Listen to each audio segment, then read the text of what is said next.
ত্রিপুরা মথা কর্মীদের। এটা প্রধানমন্ত্রীর মন কি বাতের বিরুদ্ধে না, এটা সামগ্রিকভাবে এই রাজ্যের মধ্যে বিগত 7.5 বছর যে অরাজকতা চলেছে,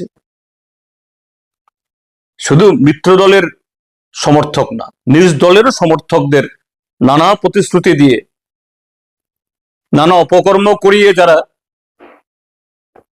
বিভিন্ন সাংবিধানিক প্রতিষ্ঠান, ত্রিস্তর পঞ্চায়েত, তারপর এই নগর পঞ্চায়েত, মিউনিসিপ্যালিটি, লোকসভা নির্বাচন, বিধানসভা নির্বাচন,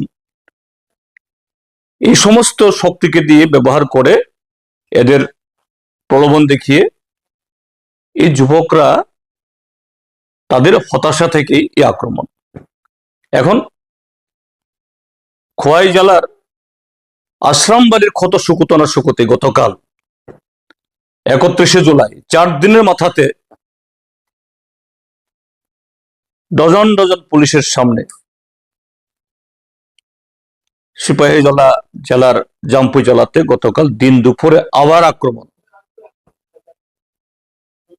কিসের ইঙ্গিত করে? এ রাজ্যে আইন শৃঙ্খলা তো নেই, তার বিন্দু মাত্র লেশ নেই। এটা শুধু দুটো ঘটনা মধ্যে সীমাবদ্ধ না, প্রতিদিন নারী নির্যাতন, অপহরণ, বিভিন্ন জায়গাতে খুন, আর তাদের দেবতুল্য কার্যকারীদের দ্বারা পিডব্লিউডি অফিসে হামলা, ব্লকে হামলা।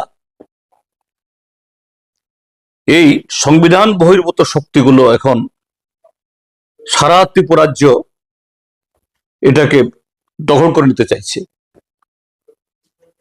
আর উপরতলাতে যারা আছেন তারা বিভিন্ন প্রতিষ্ঠান, বিশেষ করে নির্মাণ সংস্থা, জবরদস্তি করে তাদের কাছ থেকে যে কমিশন গ্রহণ করছে, এখন এই কমিশনের আওতায় শুধু এই রাজ্যের আরডি দপ্তরের ইঞ্জিনিয়ার, পিডব্লিউ দপ্তরের ইঞ্জিনিয়ার, এগ্রিকালচার ইঞ্জিনিয়ারিং ইঞ্জিনিয়ার, তারাই শুধু এর মধ্যে, এই আওতার মধ্যে না। এখন সিপিডব্লিউডি অর্থাৎ সেন্ট্রাল পিডব্লিউডি, কেন্দ্রীয় সরকারের বিভিন্ন প্রজেক্ট যারা এই রাজ্যের রূপায়ণ করেন, রেলওয়ে, তারাও রেলওয়ের বহু নির্মাণ করেন, এবং হাইওয়ে। এবং এই যে কমিশন আদায়ের, এটা বুঝতেই পারছেন, এই যে হাইওয়ে গুলো,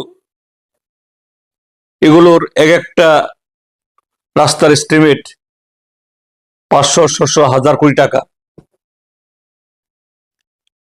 তার 100 কোটি টাকার 1% যদি এই কমিশন হয় 1 কোটি, তাহলে 500 কোটি টাকার 1% হয় তাহলে 5 কোটি। কিন্তু 1% কি তারা সন্তুষ্ট হন? পত্রপত্রিকা চোখ বুলালে দেখা যায়, কান পাতলে শোনা যায়, ত্রিপুরাজ্যের এই তথাকথিত এখন কুশীলবরা, তারা, তাদের মধ্যে কেউ কেউ, যদিও আমার কাছে সেই তথ্য সেভাবে নেই, কিন্তু পত্রিকায় উঠছে, সোশ্যাল মিডিয়াতে নানাভাবে এই বক্তব্যগুলো ভাসছে। দিল্লিতে ফ্ল্যাট কিনছেন, গুরগাঁওয়ে হোটেল তৈরি করছেন, কেউ কেউ আবার দুবাই, কদিন বাদে বাদেই দুবাই, ব্যাংকক, অস্ট্রেলিয়া, এই ইংল্যান্ড ঘুরে আসছেন। এবং সেখানেও শোনা যায় অচেনা অজানা অনেক লোককে সঙ্গী করে নিয়ে যান, কালো কালো চশমা করে পরে ইউরোপিয়ানদের মতো তারা বালুচরে ঘুরে বেড়ান। এবং সেই ছবিগুলোও এখন সোশ্যাল মিডিয়াগুলোতে আসছে।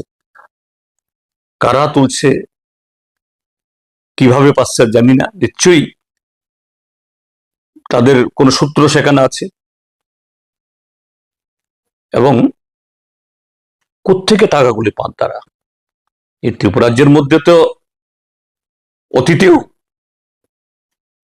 অনেকে মন্ত্রী হয়েছেন, বিধায়ক হয়েছেন, সাংসদ হয়েছেন,